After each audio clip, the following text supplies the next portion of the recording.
Malam itu, gudang tua di pinggiran kota menjadi saksi bisu. 20 preman berkumpul, yakin bahwa mereka berkuasa. Namun, mereka lupa satu hal, ada seseorang yang datang untuk meruntuhkan kekuasaan mereka. Dari bayangan, seorang pria melangkah maju. Wajahnya dingin, matanya tajam seperti pisau. "Siapa kau?" bentak salah satu preman. Pria itu hanya tersenyum tipis. "Aku hanya seorang tentara." Dan dalam hitungan detik, neraka pun dimulai.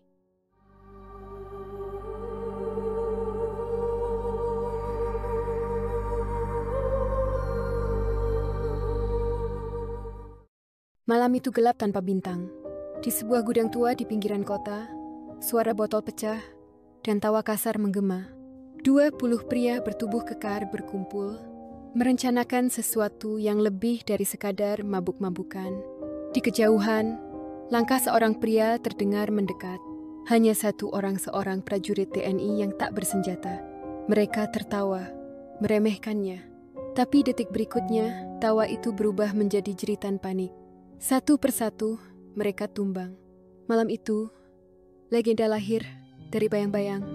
Hujan rintik turun perlahan, membasahi jalanan yang sepi. Sebuah lampu jalan berkedip-kedip, menerangi sosok pria yang berjalan tegap. Dia mengenakan jaket hitam polos dengan celana cargo. Langkahnya teratur, matanya tajam mengawasi sekitar. Namanya Sersan Rudi, prajurit TNI yang baru saja kembali dari tugas di perbatasan. Ia tidak pulang ke rumah lebih dulu. Sebuah laporan dari seorang rekan lamanya, Letnan Wahyu, membuatnya harus menuju kawasan industri tua di pinggiran kota.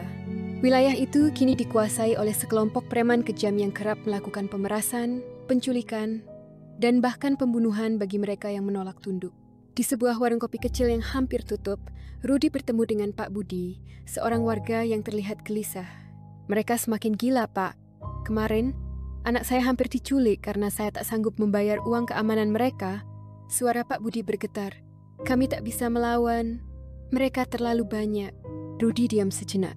Ia sudah melihat banyak kekejaman dalam tugasnya, tapi mendengar ini terjadi di kampung halamannya membuat darahnya mendidih. "Di mana markas mereka?" tanyanya singkat. Pak Budi ragu-ragu sebelum akhirnya menjawab, "Gudang tua di dekat pelabuhan."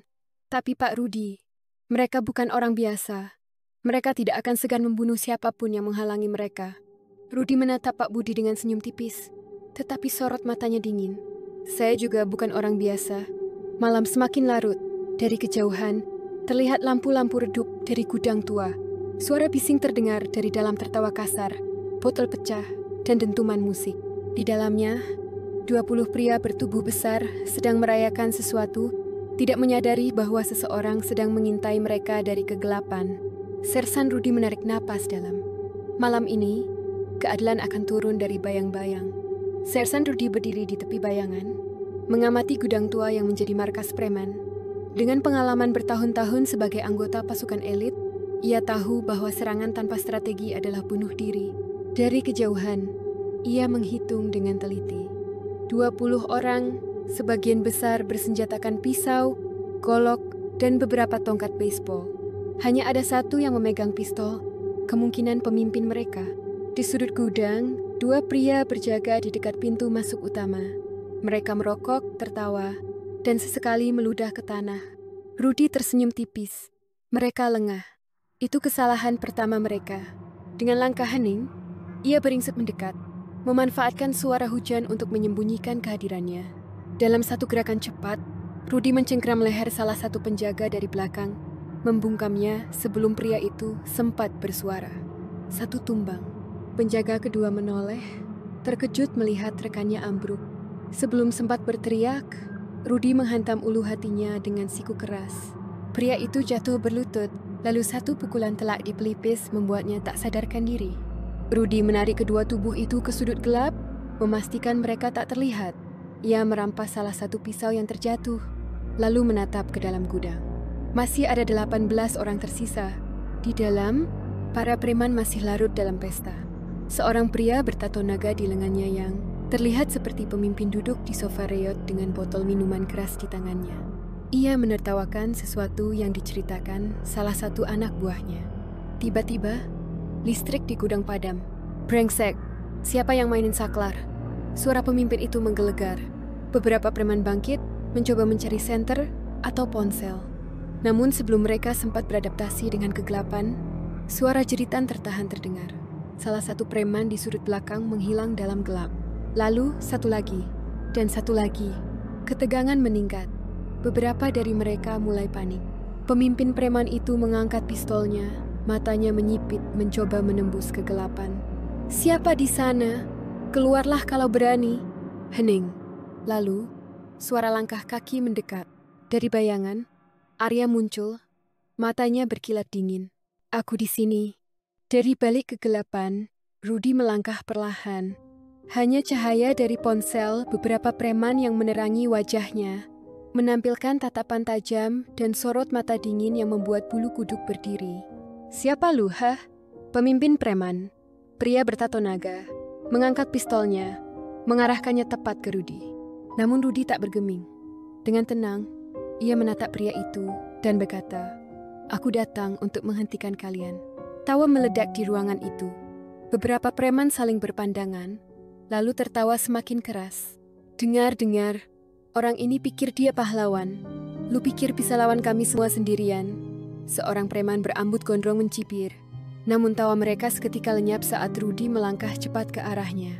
Sebelum pria itu sempat bereaksi, hantaman keras mendarat di rahangnya. Brak! Pria itu terpelanting ke belakang, menghantam meja hingga botol-botol minuman berserakan. "Henning, sialan, hajar dia!" teriak salah satu preman. 5 pria langsung menyerbu Rudy. Yang pertama mengayunkan tongkat baseball Rudy menunduk, lalu menyikut perutnya dengan keras. Pria itu terbatuk sebelum satu hantaman siku lagi ke tengkuknya membuatnya tumbang. Yang kedua mencoba menusuk Rudy dengan pisau, namun Rudy menghindar dengan cepat, lalu menangkap pergelangan tangannya. Dalam satu gerakan gesit, Rudy membalik tangan pria itu hingga terdengar suara tulang retak. "Ar!" Pria itu menjerit kesakitan, menjatuhkan pisaunya. Rudy mencengkram lehernya, lalu membantingnya ke lantai dengan keras. 3 preman lainnya mundur sejenak, mulai sadar bahwa mereka tidak sedang berhadapan dengan orang biasa. "Bangsat, ini bukan orang sembarangan." Salah satu dari mereka berbisik ketakutan. Pemimpin preman itu menyipitkan matanya. "TNI ya?" Rudy menatapnya dengan dingin, tidak menjawab. Pemimpin itu tersenyum bengis. "Kalau begitu, kita main serius." Ia melambaikan tangan. Sisa preman yang berjumlah 13 orang langsung mengepung Rudy dari segala arah. Perkelahian yang sebenarnya baru saja dimulai. Rudy berdiri di tengah ruangan, dikelilingi oleh 13 preman yang siap menerkamnya. Mereka menunggu aba-aba dari pemimpin mereka, si Tato Naga, yang kini tersenyum licik sambil memutar pistol di tangannya. "Lu memang jago, tapi mari kita lihat seberapa lama lu bisa bertahan." Dengan satu anggukan dari si Tato Naga, semua preman serentak menyerbu Rudy. Rudy bergerak lebih cepat. Seorang preman bertubuh besar mengayunkan pipa besi ke kepalanya. Rudy menunduk, lalu menendang lututnya dengan kuat. Pria itu berteriak kesakitan dan langsung dihantam pukulan ke pelipis yang membuatnya jatuh pingsan. 2 preman lain menyerangnya dari belakang, tetapi Rudy membalikkan badan, menangkap tangan mereka dan membanting salah satunya ke meja hingga kayunya patah. "Sialan, kepung dia." Beberapa preman berhasil menangkap Rudy dari belakang, mencoba menahannya. Tapi itu adalah kesalahan besar. Dengan kekuatan luar biasa, Rudy menjatuhkan badannya ke belakang, menghantamkan punggungnya ke salah satu preman yang mencengkeramnya. Pria itu terbatuk darah dan terjatuh.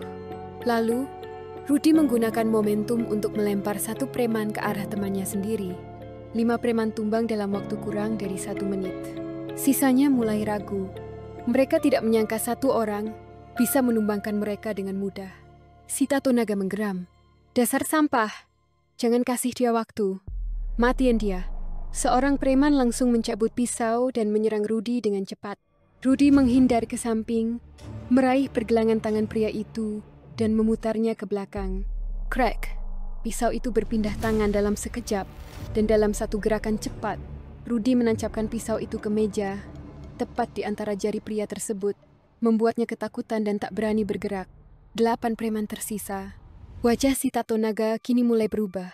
Dari yang awalnya percaya diri, kini ia mulai menyadari Rudy bukan manusia biasa. "Apa engkau masih mau lanjut?" tanya Rudy dingin. Si Tato Naga menggertakkan giginya. Lalu, ia mengangkat pistolnya. Kalau tangan kosong nggak bisa beresin lo. Berarti gue tinggal tarik pelatuk. Suara tembakan menggema di dalam gudang. Door. Suara tembakan menggema di dalam gudang membuat semua preman tersisa menahan napas. Asap tipis mengepul dari moncong pistol si Tato Naga yang kini menyeringai puas. Namun, Rudy tak terlihat di tempatnya semula. Apa? Si Tato Naga menggerakkan pistolnya ke segala arah. Hanya butuh 1 detik bagi Rudy untuk menghilang ke dalam bayangan. Seorang preman melangkah panik ke belakang. Dia kemana? Dia tadi ada di sana. Henning. Lalu tiba-tiba, salah satu preman di sudut gudang berteriak. Tubuhnya tersungkur setelah sebuah pukulan keras menghantam tengkuknya dari belakang. Yang lain langsung berbalik. Tetapi mereka hanya melihat bayangan samar bergerak cepat di antara rak-rak besi dan kotak kayu. Cari dia. Dia nggak mungkin bisa kabur. Teriak salah satu preman. 4 orang bergegas ke arah suara. Kesalahan besar. Rudy muncul dari sisi lain, menyerang dengan cepat seperti kilat. Pukulan keras mengenai wajah salah satu preman, membuatnya terpelanting dan membentur dinding. Yang lain mencoba menyerang dengan tongkat besi. Rudy menangkapnya di udara, lalu menendang perut pria itu hingga jatuh tersungkur. Si Tato Naga semakin frustrasi. Ia menembak lagi, tapi pelurunya hanya menghantam dinding kosong. Keparat, keluar kau, pengecut! Tiba-tiba, cahaya kembali menyala. Lampu di gudang kembali hidup, menampilkan pemandangan mengerikan. Dari 20 preman, kini hanya tersisa 5 orang yang masih berdiri. Rudy berjalan perlahan ke tengah ruangan, matanya dingin menatap mereka. Aku di sini, katanya tenang. Si Tato Naga menggertakkan giginya. Kalian berlima, hajar dia sekarang juga. Kelima preman itu menyerbu serempak, mencoba menghantam Rudy dari segala sisi. Namun, mereka lupa satu hal, ini bukan perkelahian biasa. Ini adalah pertempuran antara tentara terlatih melawan kriminal jalanan. Rudy menyapu kaki salah satu preman dengan gerakan cepat, lalu menggunakan tubuhnya sebagai tameng saat yang lain mencoba menyerang. Pukulan keras mengenai dagu lawan, disusul dengan tendangan memutar ke arah kepala yang membuat 2 orang lainnya jatuh seketika. Sekarang hanya tersisa si Tato Naga. Pria bertato naga itu mundur selangkah. Untuk pertama kalinya, ia merasa takut. Kau monster, katanya dengan suara gemetar. Rudy melangkah mendekat. Kau mengira bisa menguasai tempat ini dengan ancaman dan kekerasan? Si Tato Naga mengangkat pistolnya, tetapi tangannya gemetar. Jangan mendekat, gue bakal tembak, gue serius. Rudy tidak berhenti. Matanya tajam seperti pisau. Kau pikir aku takut? Si Tato Naga mundur perlahan. Pistolnya masih terarah ke Rudy. Namun, tangannya gemetar. Peluh dingin mengalir di pelipisnya saat ia melihat tubuh anak buahnya berserakan di lantai. Tak berdaya. Gue peringatin lo, gue bisa tembak. Suaranya terdengar lebih seperti teriakan putus asa daripada ancaman. Rudy tetap melangkah maju. Dingin, tanpa ragu. Tembak, ucapnya. Nada suaranya datar, tapi menusuk. Jari si Tato Naga menekan pelatuk. Namun sebelum ia bisa menariknya sepenuhnya, duak. Dalam sekejap, Rudy bergerak cepat seperti kilat, menendang tangan pria itu dengan keras. Pistolnya terpental ke udara, jatuh ke lantai, meluncur jauh dari jangkauan. Si Tato Naga terperanjat, bajungin. Ia mengayunkan kepalan tangan ke Rudy, tapi Rudy menangkapnya dengan mudah, lalu memelintir tangannya ke belakang. Jeritan pria bertato naga menggema di gudang saat lengannya hampir patah. Rudy menarik tubuhnya mendekat, berbisik tepat di telinganya. Aku bisa patahkan tanganmu sekarang juga, tapi kau tak pantas mati secepat itu. Lalu, Rudy menghantam lututnya ke perut si Tato Naga. Pria itu terhuyung, terbatuk keras. Ia hampir jatuh, tetapi Rudy menghantam pelipisnya dengan siku kuat. Brak, si Tato Naga tumbang, tak sadarkan diri. Henning, kini tidak ada lagi preman yang berdiri. Semua terkapar, beberapa pingsan, beberapa meringkuk kesakitan. Rudy menarik napas dalam, lalu menatap sekeliling. Hanya butuh 1 orang untuk meratakan 20 preman dalam 1 malam. Lalu, ia berjongkok, meraih keras si Tato Naga dan menampar pipinya agar ia siuman. Bangun, suara Rudy rendah, tetapi penuh wibawa. Si Tato Naga membuka matanya dengan susah payah. Masih pusing. Kau pikir bisa menguasai tempat ini dengan ketakutan? Rudy mencengkeram kerahnya lebih erat. Ketakutan hanya bertahan sampai seseorang yang lebih kuat datang. Si Tato Naga menelan ludah. Kini ia tahu siapa yang lebih kuat. Suara sirene polisi mulai terdengar dari kejauhan. Malam ini adalah akhir dari kekuasaan mereka. Sirene polisi semakin mendekat. Lampu merah biru berkedip menerangi lorong gelap di sekitar gudang. Tapi bagi Rudy, pertarungan ini belum selesai. Si Tato Naga masih terkapar di lantai, terengah-engah. Wajahnya penuh luka, dan salah satu matanya bengkak. Namun, kebenciannya masih menyala. Lu pikir gue bakal nyerah? Katanya sambil tertawa lemah. Rudy tidak menjawab. Tatapannya tetap tajam. Tiba-tiba, terdengar suara langkah kaki terburu-buru. Dari pintu belakang gudang, 5 orang pria berambut cepak muncul. Mereka bukan preman biasa. Bang Naga, salah satu dari mereka berseru. Mereka adalah preman bayaran yang lebih berbahaya. Si Tato Naga menyeringai. Hajar dia. Sekarang, Rudy mengangkat kepalanya. Matanya menyipit. Kelima pria itu bergerak dengan kecepatan berbeda dari preman-preman sebelumnya. Mereka terlatih. Salah satunya menyerang dengan pukulan cepat ke arah kepala Rudy. Rudy menangkis dengan satu tangan, lalu memutar tubuhnya untuk melepaskan tendangan ke sisi lawannya. Dag, orang pertama terpental, tapi yang lain tidak menyerang satu persatu. Mereka menyerbu bersamaan. Seorang pria mengunci lengan Rudy dari belakang, sementara yang lain menghantamkan pukulan keras ke perutnya. Rudy mengerang pelan. Ini pertama kalinya dia merasakan pukulan yang cukup kuat. Namun, ia tidak bisa jatuh sekarang. Dalam sekejap, Rudy menjatuhkan berat tubuhnya, mengangkat kaki ke udara, dan membalikkan tubuhnya ke belakang. Hasilnya, pria yang menguncinya terlempar ke depan, menghantam rekannya sendiri. 3 orang tersisa. Salah satu dari mereka menarik pisau. Rudy mendongak tajam. Pisau? Suaranya rendah. Bukan pilihan yang bijak. Pria itu menyerang cepat, mencoba menusuk Rudy di perut, tapi Rudy menangkap pergelangan tangannya sebelum pisau itu bisa menyentuhnya. Dengan gerakan kuat, Rudy memutar lengan pria itu, lalu mematahkan sikunya. Crack! Pisau jatuh ke lantai. Pria itu tumbang, meringkuk kesakitan. 2 orang terakhir mulai ragu. Mereka saling pandang, lalu mengambil langkah mundur. Si Tato Naga yang masih duduk di lantai menatap mereka dengan tatapan tajam. Jangan mundur. Dasar pengecut, hajar dia. Tapi mereka sudah tahu ini bukan perkelahian yang bisa dimenangkan. Salah satu dari mereka langsung kabur keluar. Yang lainnya mengikuti. Si Tato Naga menggertakkan giginya. Bajingan, sekarang hanya tinggal dia dan Rudy. Arya berjalan perlahan ke arahnya. Sekarang tinggal kita berdua. Si Tato Naga meraih sesuatu di balik bajunya, sebuah pistol cadangan. Ia menodongkan pistol itu tepat ke kepala Rudy. Jari siap menarik pelatuk. Kubilang jangan mendekat. Suara tembakan terdengar. Suara tembakan menggema di dalam gudang. Si Tato Naga terengah-engah.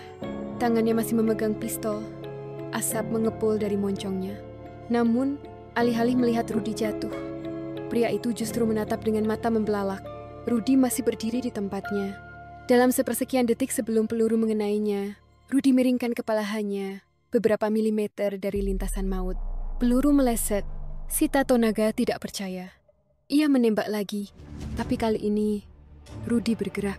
Dengan kecepatan luar biasa, Rudy berlari ke depan. Tubuhnya meliuk ke samping, menghindari setiap tembakan dengan presisi yang mengerikan. Si Tato Naga panik. Sialan, kenapa lu nggak kena? Kena, tapi itu sudah terlambat. Rudy sudah terlalu dekat. Dalam satu gerakan kilat, Rudy menendang pistol dari tangan si Tato Naga, membuatnya terlempar ke udara. Si Tato Naga mencoba mundur, tetapi Rudy meraih kerah bajunya, menariknya mendekat, dan menghantamkan tinju keras ke perutnya. Duah! Si Tato Naga terbatuk darah. Rudy tidak berhenti. Satu pukulan ke pipi berak. Siku menghantam dagu. Tendangan memutar kerusuk. Si Tato Naga terlempar ke belakang. Tubuhnya membentur rak besi hingga roboh. Darah menetes dari sudut bibirnya. Ia terengah-engah, kesakitan, tubuhnya gemetar. Rudy berjalan mendekat. Kau kira, dengan pistol, kau bisa menang? Si Tato Naga mengerang, mencoba merangkak mundur. Tapi Rudy menginjak dadanya, menahannya di lantai.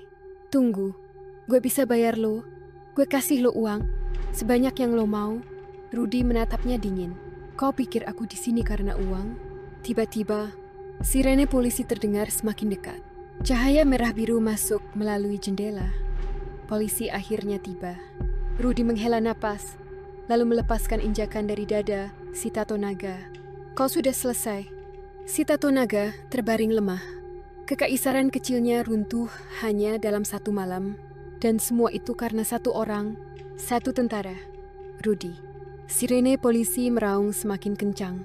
Beberapa mobil patroli berhenti di depan gudang. Lampu merah biru berkedip menerangi malam yang penuh kekacauan. Puluhan petugas bersenjata turun dengan cepat. Semua tangan di atas kepala, duduk di lantai. Sisa-sisa preman yang masih sadar hanya bisa pasrah. Tubuh mereka babak belur. Ada yang meringkuk kesakitan, ada yang pingsan dengan wajah penuh luka. Si Tato Naga terbaring di lantai, nafasnya tersengal. Dua polisi berpakaian sipil turun dari mobil. Salah satunya adalah AKP Wawan, perwira senior yang sudah lama mengincar geng ini. "Akhirnya dapat juga engkau, Naga," katanya sambil menginjak pistol yang tergeletak di lantai, lalu menendangnya menjauh. Si Tato Naga tidak bisa berkata apa-apa. Seluruh tubuhnya nyeri, wajahnya lebam, dan egonya hancur. Rudy berdiri tegak di tengah ruangan. Matanya tajam memperhatikan semuanya. AKP Rudy berjalan mendekatinya, lalu menepuk pundaknya. "Kau yang melakukan semua ini sendirian?" tanyanya, meski ia sudah tahu jawabannya. Rudy hanya mengangguk. "Aku seharusnya menangkapmu, juga karena main hakim sendiri," katanya, lalu menoleh ke preman-preman yang tak berdaya. "Tapi, jujur saja, aku lebih suka melihat mereka seperti ini." Rudy tersenyum tipis. Beberapa petugas mulai memborgol para preman yang masih sadar, sementara ambulans datang untuk membawa yang terluka. Semua berakhir dalam satu malam. Kekuasaan geng si Tato Naga yang sudah bertahun-tahun menindas masyarakat runtuh hanya karena satu orang, satu tentara. Rudy tidak butuh senjata, tidak butuh bala bantuan, hanya disiplin, keterampilan, dan kehendak baja. Saat semua sudah beres, AKP Rudy menatap Rudy lagi. "Lalu, sekarang apa rencanamu?"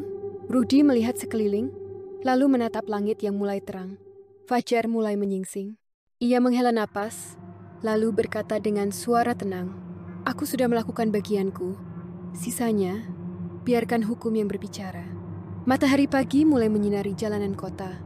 Gudang tempat pertarungan semalam kini telah dipenuhi garis polisi, dan para preman yang tersisa dibawa ke mobil tahanan satu persatu.